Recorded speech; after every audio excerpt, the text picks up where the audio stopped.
Chase Petty is set to make his Major League debut Wednesday night, and Reds fans can expect some electric stuff out of this dude.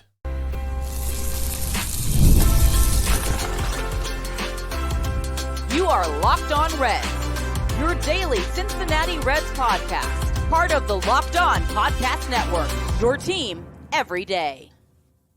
What's up and welcome into the Locked On Reds podcast. My name is Jeff Carr and I'm a lifelong Cincinnati Reds fan. I've been hosting this podcast now going on my 7th season, and I'm glad that you're alongside me here today. Locked On Reds is part of the Locked On Podcast Network. We are your team, your Cincinnati Reds, every single day. And on today's show, it's never too early to talk trade deadline season, but there's one thing that I don't see the Reds doing this deadline season. I'll tell you what that is later on in the show. The Reds are playing musical chairs with the starting pitcher schedule, and it's going to actually be pretty beneficial for one key member of the starting staff. I'll tell you who that is and why in just a few minutes. But I want to start with what to expect from Chase Petty. That's all coming up on this episode that is brought to you by Monarch Money. Take control of your finances with Monarch Money. Use code LOCKEDONMLB at monarchmoney.com for 50% off your first year. All right, Chase Petty is here. He's pitching Wednesday night's game. The game on Tuesday night was rained out. They moved it to a day-night doubleheader. We have an early game at 12:40 against the Cardinals, and then 6:40, the originally scheduled Bark in the Park night, is starting at 6:40 tonight. That's when Chase Petty will be pitching. It was honestly initially reported by C. Trent Rosecrans, but it was also sort of initially reported by Chase Petty. His Instagram account, he tweeted that he's heading to the show and he's ready to go. And I mean, he didn't say it that way and rhyme like a nerd like I just did, but you know, he said it in a cool way because obviously this is what he has been working toward his entire career. And I'm excited to see this dude's electric stuff on the MLB stage because, I mean, he is the kind of guy that sort of reinvented himself in 2024. He was always a fireballing type guy with a little bit of command issues. He's looked a lot better since the start of last season, and he's really pitched his way into the future of this rotation. I don't believe that what we will see tonight is an audition for that. I don't think that he can pitch his way into a role every 5th day starting Wednesday, April 30th, 2025. But I definitely think there's a place for him should he, really show out nicely tonight and then also continue to pitch well. I think we will see him on a regular basis.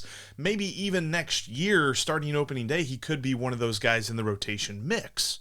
He's got that kind of talent. But just in case you forgot about Chase Petty, he was acquired in the Sonny Gray trade with the Minnesota Twins. Oh, by the way, Sonny Gray going to be in the dugout for the Cardinals. Now, he's not pitching. He's not the probable starter for Wednesday night's game. That's Steven Matz. And it's that would be kind of cool, right? You'd have Sonny Gray going up against Chase Petty. That'd be a fun storyline there, but that's not what's happening. But still, I think that it's going to be very awesome to see this dude pitch this season in AAA. His couple of starts that he's had so far have been pretty solid. His walk rate, that's the first thing we think of, right? Whenever we're thinking of minor league pitchers coming to the major leagues, because honestly, if you're looking at ERA, if you're looking at batting average against, if you're looking at all that stuff, don't, because he's pitching against AAA guys. But the thing that you can trust is his command, his command of the strike zone and how his strikeout to walk ratio looks. His strikeout to walk ratio is pretty solid. 3 strikeouts for every walk. Now, you would probably expect the strikeouts to come down a little bit as he gets used to an MLB-type hitter, but the walk rate isn't that bad. Currently, it's at 9% down in Louisville. Major league average is 8.4%. So again, that command is the thing that translates. There's a huge gap in understanding whenever you're looking at certain statistics in AAA and thinking that they will translate to the major leagues. With hitters, we immediately think, well, the guy's hitting 340 or he's hitting 400 in AAA. Of course he's going to hit really well in the majors. Not always the case. See Will Benson. Pitching is the same way. ERA, stuff like that, really hard to figure out how exactly that translates, but the command is pretty trustworthy. And it's pretty solid for Chase Petty. And he's got 5 pitches. He uses a four-seam fastball most of the time, averages around 96 miles an hour. It's interesting because early on in his minor league career with the Twins especially, he was topping 100 miles an hour easy. But after he kind of reinvented himself last year, command went up, velocity kind of came down a little bit. But he touched 98, just in case you forgot, in spring training against the Dodgers, so that can happen. But the four-seamer, pretty fast. He also mixes in a sinking fastball that he uses as more of a swing and miss, more of a, get a ground ball, miss a barrel type pitch. So we'll see a four-seamer and a sinker. His out pitch is his slider, though. His slider is nasty. Absolutely nasty. It's the kind of pitch that gets a lot of swings and misses. He's got a whiff rate of better than 40% on that slider. Now, part of that, again, is AAA. I don't expect it to be a 40% whiff rate pitch tonight against the Cardinals, but I think that that's going to be a pitch that he can fall back on, especially if he is framing it well within the way that he's releasing it and the way that he is able to, kind of dot the fastball. How can he play the slider off of that? And Jose Trevino or Austin Wentz, whoever it is that ends up catching him, is going to know how to call that. I mean, they've done a pretty good job so far with everybody on the pitching staff. I expect no different with Chase Petty. But the slider is going to be his bread and butter. That's what he gets the outs on. He also has a changeup that he uses as a show-me pitch. It's like one of those where it's like, okay, the hitter's got to account for it, but he's not really going to do a lot with it. But it's his 5th pitch. I forgot to mention that sometimes he expands his slider into a sweeper. That's his 4th pitch. So, it's all about the fastball and the slider combination. How does he make that work for him? He's made it work quite well in AAA so far this year. Because as I mentioned, 3 strikeouts for every walk. And I'm kind of curious about that slider bit too, because with that being his main pitch as far as let me get this guy out, let me throw this slider, there's 2 guys he's got to be really careful with throwing that pitch on the Cardinals lineup. At least according to Baseball Savant, both Brendan Donovan and Nolan Arenado are hitting better than 300 against sliders this year, and they've seen quite a few. I mean, 20% of the pitches that Nolan Arenado has seen this year have been sliders, and he's hitting 380 against them. Chase Petty's got to be a little bit careful with that. Got to be a little bit careful, but that's going to be something to keep an eye on. But all in all, I mean, we're talking about a dude who is a top 10 prospect in the Reds organization, and depending on what outlet you look at as far as prospect rankings are concerned, he's a fringe top 100 guy. I'm trying to remember, I think it was either ESPN or MLB Pipeline that had him in the top 100, some other ones don't, but that just means he's right there on the cusp. But he is a pretty talented, athletic pitcher that could be a part of this rotation of the future. Again, I do not expect that tonight is the audition for this. And I kind of want to get into why here in just a few minutes, because the Reds have made some moves to that effect. But I think that Chase Petty has a chance to stick on maybe a little bit later this year, definitely next year, with Nick Martinez coming off the books. And, depending on what the Reds do with Brady Singer next year, he's on the books, one more year of arbitration, but there's going to be an open spot in the rotation. It feels like Chase Petty is probably going to be up there competing with Rhett Lowder and guys like that to find that final spot next year. But I'm looking forward to seeing what he can do. I just thought tonight was going to be fun because it's bark in the park and I'm getting to take my puppy down to the ballpark. Going to get to see Chase Petty debut as well.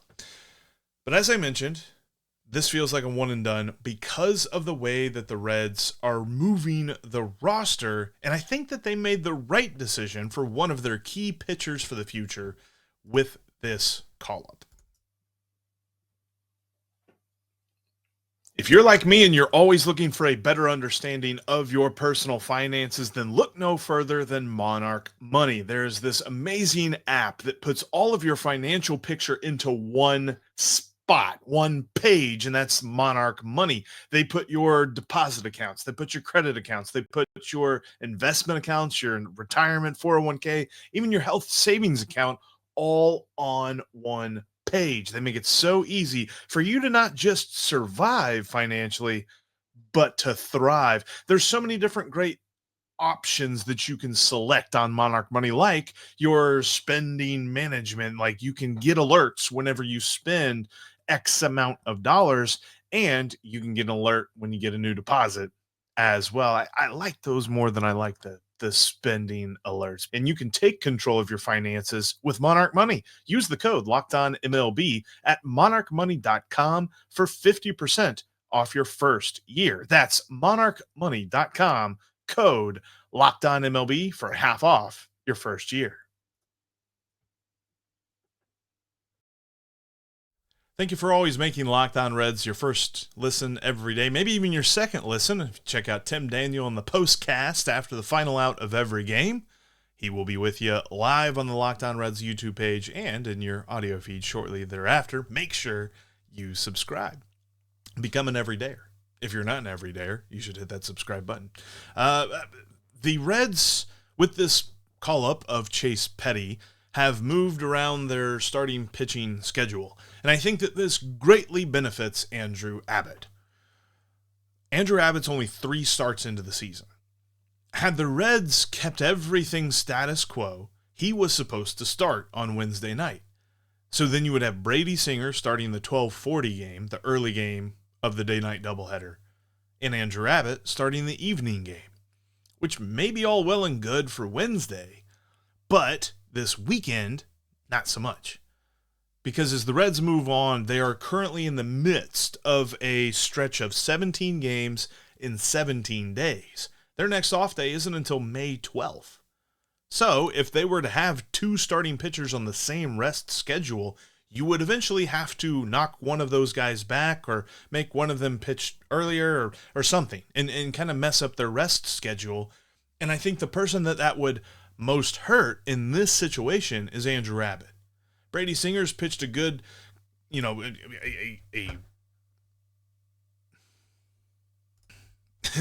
excuse me. Brady Singer has pitched a good 5 games so far this season. So it's not as if he's pitched like a ton more than Andrew Abbott has, but Andrew Abbott only has 3 games under his belt. So it kind of feels like throwing his schedule off so early on in the season would be far too chaotic to make sense. And I'm glad that the Reds are doing this. There's going to be at least a 1-day gap between the 2 guys, and you don't have to push one back for artificial reasons. Mother Nature is trying to throw a wrench in the Reds' starting pitching plan, and the Reds have at least a nice plan in place. Hopefully it pays off for them in the long run. But with this, that means that Brady Singer starts the early game. Then you've got Chase Petty Wednesday night at 6:40. Then you've got Andrew Abbott for the Thursday day game. That's the other thing involved in this too, and not something that I've mentioned so far. The Reds are playing 3 games in less than 24 hours apart. No, sorry, math, not right. Less than 36 hours apart. Like, by the time it's all said and done, it's going to probably have been about 30 hours, and they're going to have played 3 baseball games in that time. And then they got the Nationals coming into town, and the Nationals, while they're under 500, they are no slouch, and they've got a lot of talent on that team that could make that series very interesting. So I'm glad that they're moving the starting rotation around as such. Hunter Green will end up pitching on Friday then to start that national series. But I think that this greatly benefits Andrew Abbott because he's a guy that has dealt with injuries in his very short career in the major league so far, and I don't know that you want to do anything to invite more injuries onto him. So this is a good move, I think, for the Reds here. And to be honest with you, if it wasn't Chase Petty, it was going to be a bullpen day. And hopefully he has a decent enough start where he throws about 5 innings. I'm expecting 5 innings out of him. I don't know that it's 5 innings of like shutout ball. I think it's probably going to be 5 innings, like 4 runs, something like that. 5 innings, 3 runs. But I don't know that he pitches more than 5 innings. But that's still going to help out the bullpen a lot more than a bullpen game would. and this doesn't overtax your bullpen. Hopefully Brady Singer pitches deep into the game on the early game on Wednesday, and then hopefully Andrew Abbott can pitch deep into the game early on Thursday, and then your bullpen isn't crazy taxed heading into Friday. Because who do these double headers and all the games in 36 hours really take the toll on? The bullpen the most, I would say, because you're going to have to use them at some point in each one of these games. You're hoping it's a little bit later on. But the way that the Reds are moving this starting staff, it does showcase their depth for the future. When I talk about Chase Petty, I still expect this to be a one and done, but he's a guy that down the road, if there is an injury, and as long as this doesn't go horribly wrong, like he doesn't give up like 4 home runs in the first inning without getting an out or something crazy like that, which hopefully I just put that into play so we can just get rid of it now, knock on wood. But I think that ultimately this is a good move because Rhett Lowder's on his way. We gave that injury update on the last Locked On Reds podcast. In case you missed it, he's been pitching simulated games in the Arizona Complex League, and he should be with Louisville coming up here very soon. So then you figure he probably gets stretched out a little bit more, and then he's able to go if they need him. They could have a very interesting decision on their hands if they keep him in AAA and kind of hold back his service time a little bit. Do they roll with 6 starters? Whatever it is. This was something we said during the offseason that the Reds had some good pitching depth. And depending on how Wade Miley's rehab is affected by the groin injury, I think he's going to pitch again this weekend. But I think that he could be a guy in a couple of weeks that could also be in the mix. And Terry Francona will have lots of different arms to call on. Hopefully, we haven't heard any updates on Carson Spires. He hit the IL a week ago with a bit of an arm issue, so we'll have to see exactly how he develops. But I think that the Reds are really set up well in this area. Their starting pitching staff has been the strength of the team so far this season. And I believe that all through 162, it's going to be the best part of the Reds.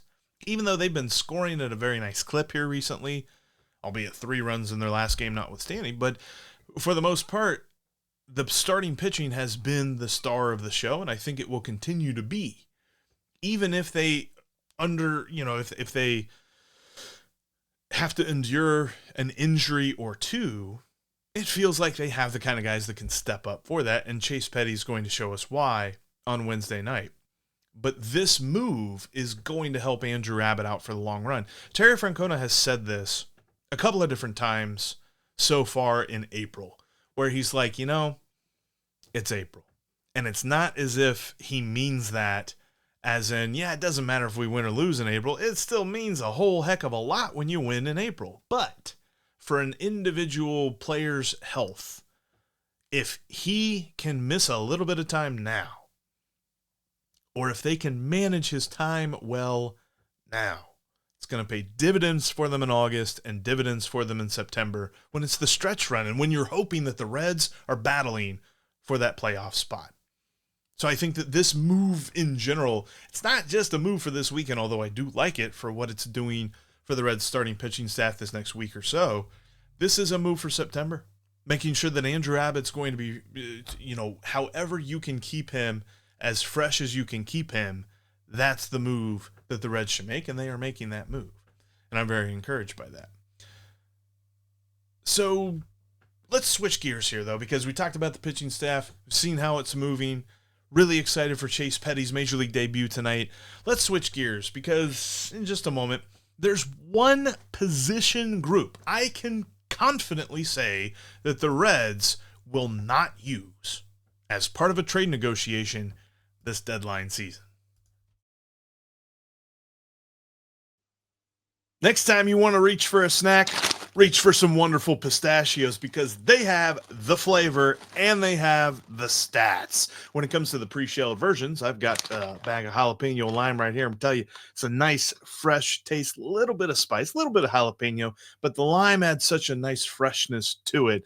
It's such a beautiful snack, and it replaces chips and pretzels perfectly because in every serving, there's 6 grams of protein, at least here in these jalapeno lime ones. They've also got other great flavors too. My favorite's been chili roasted so far. There's also salt roasted, salt and vinegar, smokehouse barbecue. I think that's going to be my next purchase after I finish this bag here. Grab yourself a bag of wonderful pistachios today and get snacking and get cracking with a snack that packs a protein punch. Go to wonderfulpistachios.com to learn more. They're literally in all the grocery stores around me. I'm sure they're in all the grocery stores around you. That's Wonderful Pistachios.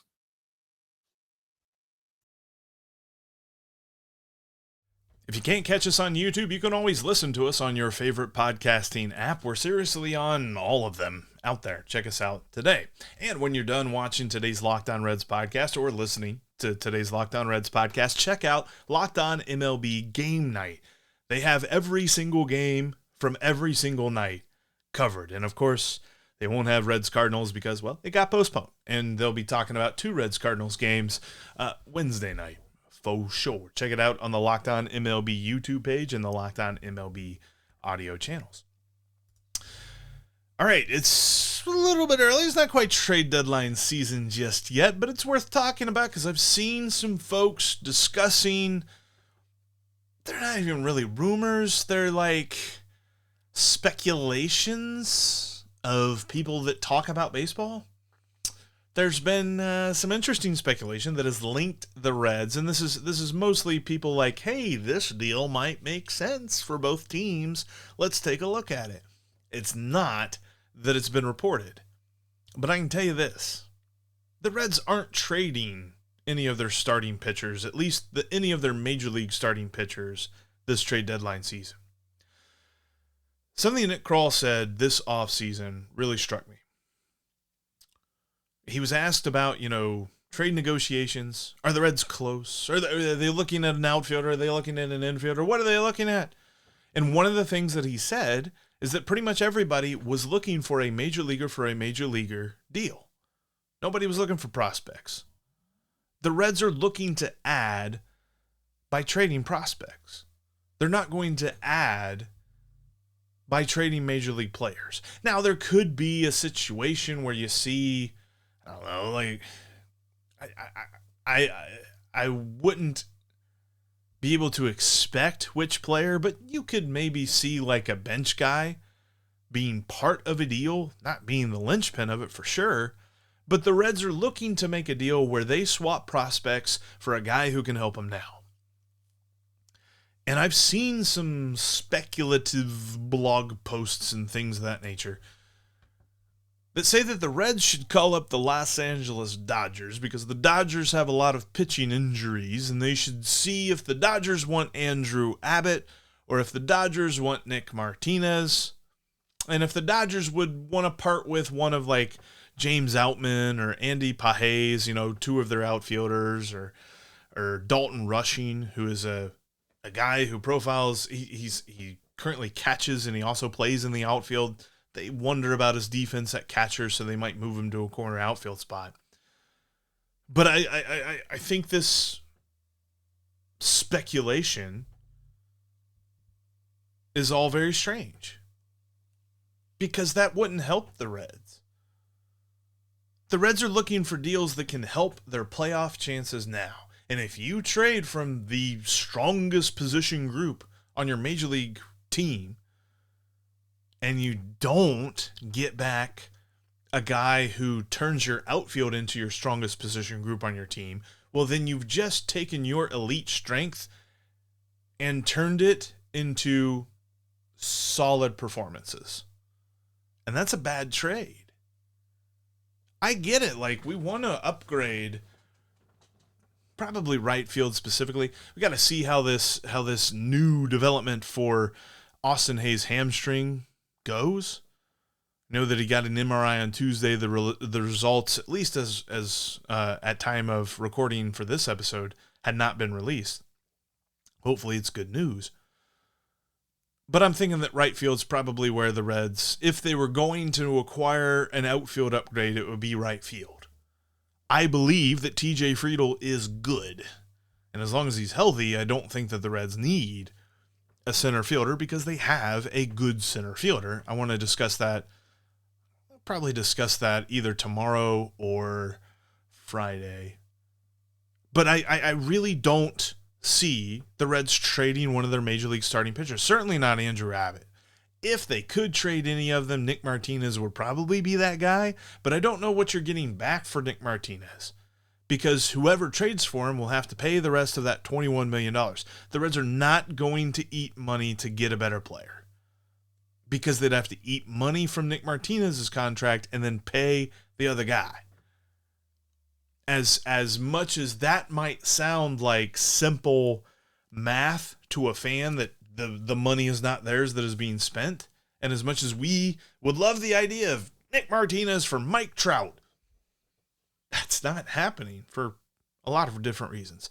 But the Reds will be looking for a trade partner that wants to pay the rest of that salary. So that means that they're not getting back somebody that can help them. At least I wouldn't think that. So I don't see that happening at all. If you see speculative posts, because I seriously doubt there's any rumors out there linking the Reds to possibly discussing a trade that involves Andrew Abbott, or a trade that involves Nick Lodolo, or a trade that involves Hunter Green. I remember that, early on in the offseason, the discussion surrounding Luis Robert, Nick Lodolo's name came up. And because of that, the discussions were pretty short. And we see why, because he's pitching pretty well this year. But I want to make it clear that if the Reds were to make a trade this deadline season and it involved a major league starting pitcher, I would be absolutely shocked, completely flabbergasted. I might do the podcast while laying on the floor, because it would have to be a really good deal. Because the Reds starting pitching staff right now is elite. I believe it's one of the 10 best in baseball. And if you're going to trade one of those guys, then you got to be getting a really good player in return, and I don't think that's happening. I also don't see the Reds trading with the Dodgers. They've been a trade partner in the past, but I think that there's a look at this of like, hey, look, we could see the Reds making the postseason this year. Are we really going to send a guy to the Dodgers and then end up playing against them? I think there's a thought to that as well. But I don't see, and if you see other speculative things about starting pitchers, just shake your head at it, because I don't see that happening. The Cincinnati Reds starting pitching staff is just too good right now. It could be a starting pitching prospect, like a Jose Acuna. Could it be an Adam Cervanowski who's really kind of shot up the prospect ranks? Guys like that. I don't even think it's Chase Petty or Rhett Lowder. Like, those guys right now, their stock is so high. And quite frankly, the only guys that I'm thinking of that are like elite enough that I'd be interested, Luis Robert, he ain't looking so good. Just saying. But that'll wrap us up for this edition of the Locked On Reds podcast. Thanks as always for making us your first listen every single day. And shout out to our everydayers out there. Appreciate you being a part of the show. If you're not an everydayer and you got all the way to this point, what are you doing? Hit that subscribe button, become an everydayer, and we'll see you tomorrow. Because we're always with you, talking Reds every single day. Plus, everydayers love listening to Tim Daniel on the postcast and what he's got to say after the final out of every game. And make sure you check out Locked On MLB Game Night. Got you every single game, every single night. Check that out next, now that we're done here, because we are Locked On Reds every single day.